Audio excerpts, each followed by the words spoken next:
balikat lang ho. Tsaka dito. Sa hips. Yung hip ko kasi parang may, Mm. pag nagmamaneho, Mm. parang kailangan ko siyang idolon pag ganito, parang patunugin. Mm. Parang nahihina ka, may- gusto lumagotok Oo, para matanggal oo, yung ipit. Oo, may ipit na ipit dito, matagal na. Okay. Tsaka dito sa mga balikat, Tingnan natin yung shoulder mo. Kung na-froze na frozen na talaga yan.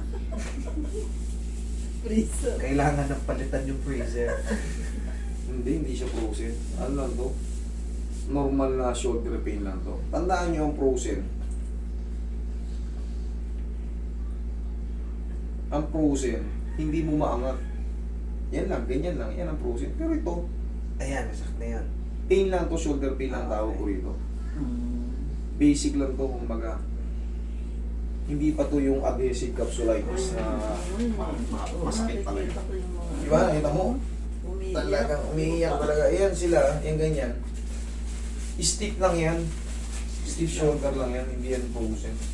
Kumbaga, yung mga muscle mo rito, syempre, hindi, ngawit. Pag ginagano, masakit. Pero pag na-massage yan, unti-unti na mawawala yan. Konting alignment lang yan, hindi kagaya ng mga talagang nag-iiyakan, di ba? Nakikita mo, namimilipit sa sakit. Yun yung mga frozen talaga. Napapaaray talaga. Ay! Ay, tayo pa, namumuhul, nag-8-8 eh. Sa kayot eh. Kaya nga sabi ko sa inyo, pag pumunta kayo rito, may frozen shoulder kayo, magbaon kayo 10 kilo lang sa loob. Kasi mapalaban kayo talaga sa aray-aray.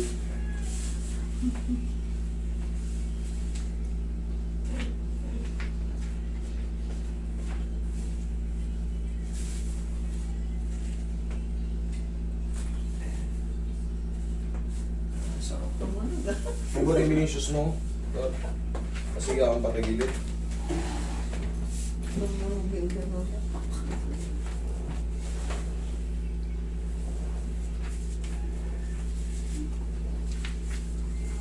Relax na. Kabilang side.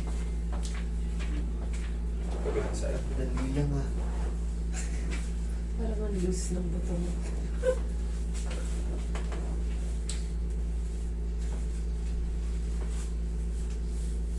Relax na. Tambutan mo lang ito.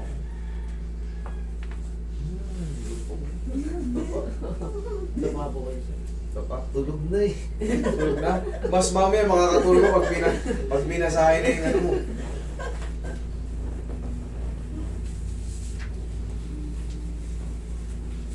Sarap pa naman matulog pag nagmamaneho. Ikaw mo mag-drive. Joke lang ha, delikado yun. Mag-ingat ka. Talagyan ko ng pawi yung mata ko, pati kantokin.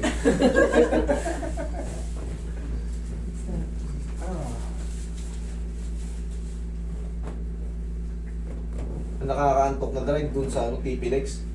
Napakahaba. Maganda naman. Oo. Kailangan Tulog ka. hindi ka antukin. Nakakaantok. Magigising ka. Pag puyat kayo, huwag kayong mag-drive dun. Dire-diretso napakahaba.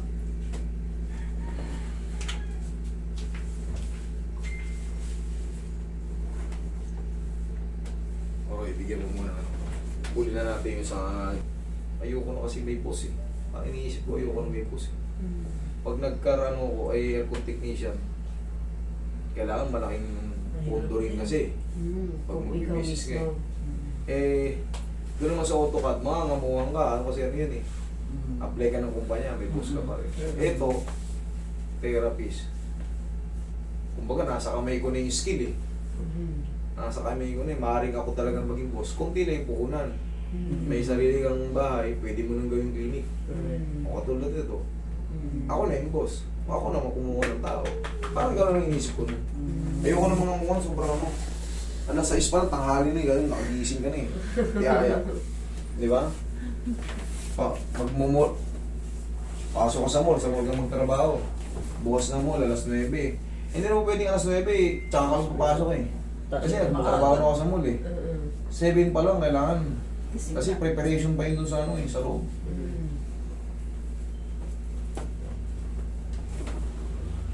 Uwi ka, gabi na. Okay, relax na. Inhale. Exhale. Siyempre, pag may pamilya ka na, hindi na po pwede yung, ano, yung sahod na, 600. Wala. Pang ano lang yun. Pang dati, naninigarilyo pa ako eh. Wala na pang pamilya. Relax lang.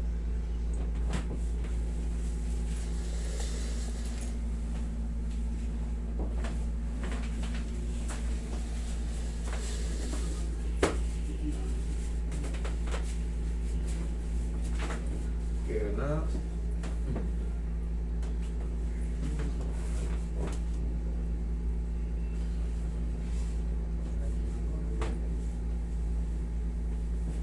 Sakit siya? Hindi naman. Nandito sa loob. Sa loob? Okay, wait.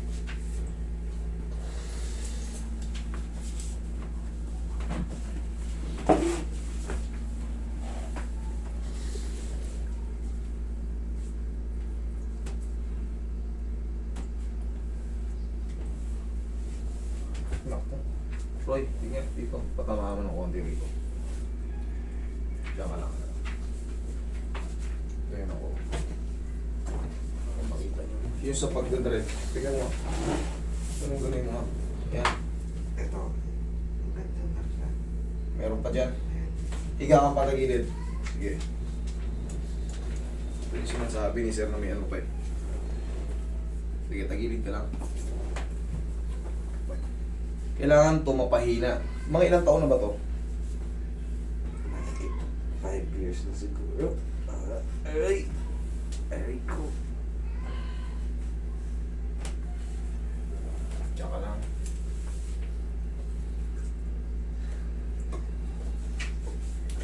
Baka ako na yung mag-drive. Siya na magdadrive ngayon. Tulog ka na kasi. Hindi, ito ano to. May pain pa siya kaso ihihina na yan. Pag humina na, dire-diretso yun pag napahinga. Isipin mo, tagal nang inipit niya, 5 taon na niyang inaano niya pala to. Hinihila.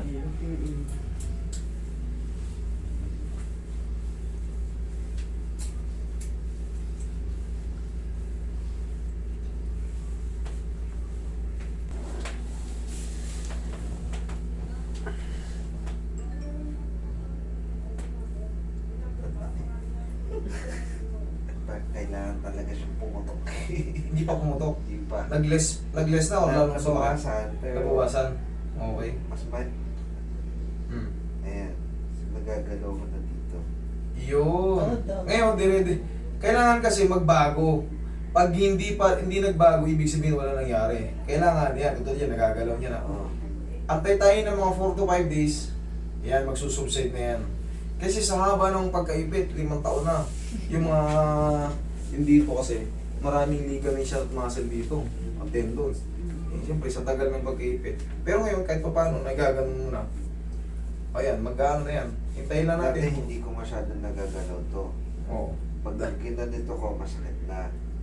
Ngayon medyo mas nalalabas ko na. Ayan, hindi. Ito na may sagot yan. Pero, umaabot dito, may Tightness. May ipit. May oo. ipit. Paula. Okay. Hindi, antayin lang natin ng 4 to 5 days. Mga ganun. Hindi naman kasi kagad mag-ano yan. Ang mahalaga, may movement na. Antayin lang natin ng mga 4 to 5 days. Mag-report lang kayo rito after ng 4 to 5 days. Or Friday, kung talagang gusto nyo pang magpaisa pa.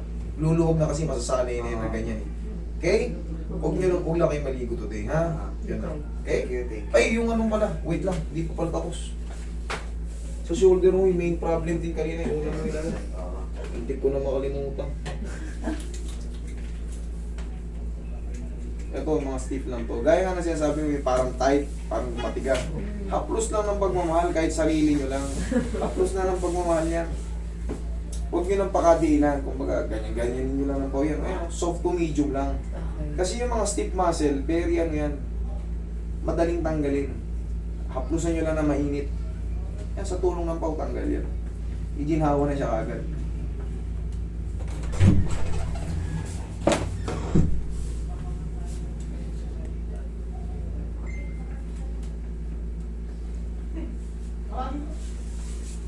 Anong oras na ba? 11 also. Ano pala, ba't si Loris parang tatamta? Bakit? Tawag ka rin mo, madam. Ha? Tawag ka rin, madam. Madam. Okay, sige. Okay naman, okay. Huwag lang kayo maligo today. Okay. Okay, ingat kayo sa inyong